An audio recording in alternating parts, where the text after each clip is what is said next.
l'inhalothérapeute débute par la préoxygénation. Il démarrera le cas, installera 6 litres d'oxygène,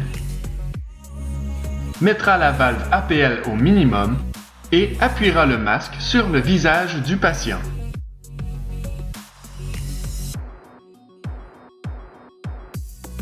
À ce moment, il appréciera la courbe de ETCO2. La préoxygénation sera complétée lorsque la valeur de FeO2 atteindra 90. L'inhalothérapeute encouragera le patient à respirer calmement et lui demandera de décroiser les jambes au besoin.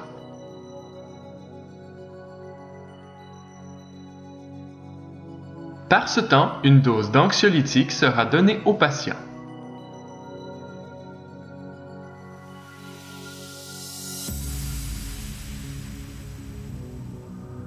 Toutefois, l'inhalothérapeute doit toujours s'assurer du bon confort du patient et de sa sécurité. Il observera fréquemment le moniteur afin de détecter rapidement toute anomalie.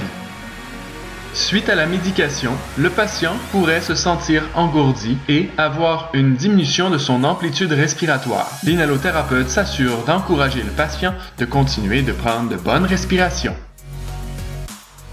Lorsque les valeurs cibles seront atteintes, la médication d'induction sera administrée.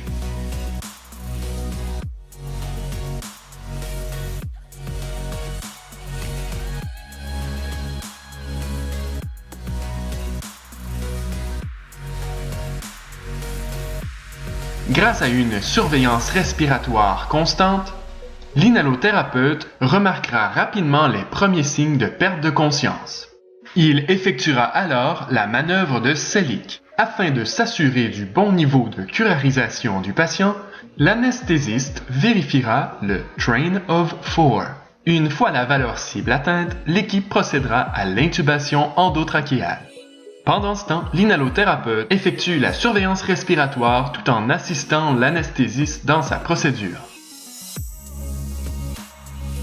Une fois le ballonnet endotrachéal gonflé, l'inhalothérapeute branche le circuit respiratoire sur le bout du tube pendant que l'anesthésiste le maintient à la profondeur désirée. L'inhalo administrera quelques respirations au patient après avoir partiellement refermé la valve APL et observera la courbe de CO2 ainsi que l'amplitude thoracique. Ce n'est qu'après s'être assuré du bon emplacement du tube endotrachéal que l'inhalothérapeute relâchera le Selig. Ensuite, l'inhalo enclenchera le respirateur puis démarrera les halogénés.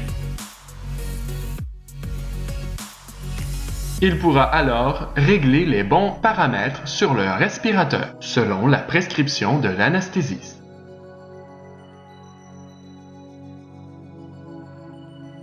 Il appréciera alors les paramètres mesurés. Lorsque ces tâches sont complétées, l'inhalothérapeute sécurisera le tube endotrachéal, ainsi que les paupières du patient.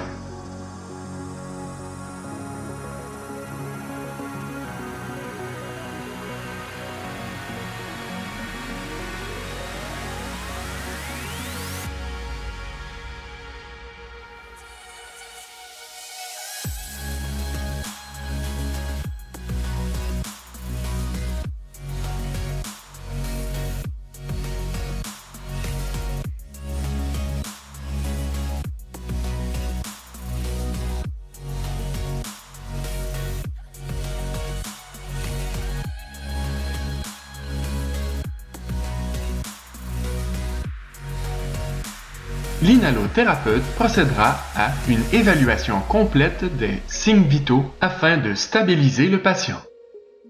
Il portera une attention particulière à la came afin de la stabiliser autour de 1.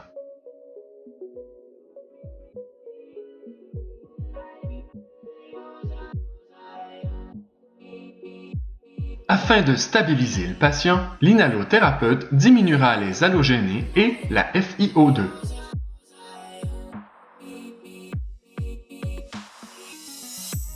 De la médication d'appoint pourrait également être utilisée.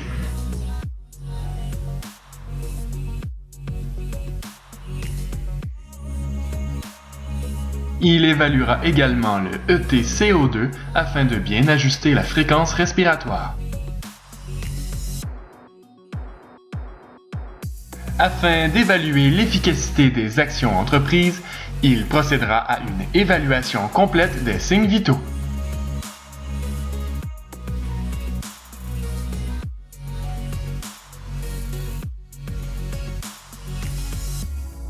Le patient ainsi stabilisé, l'opération pourra donc commencer.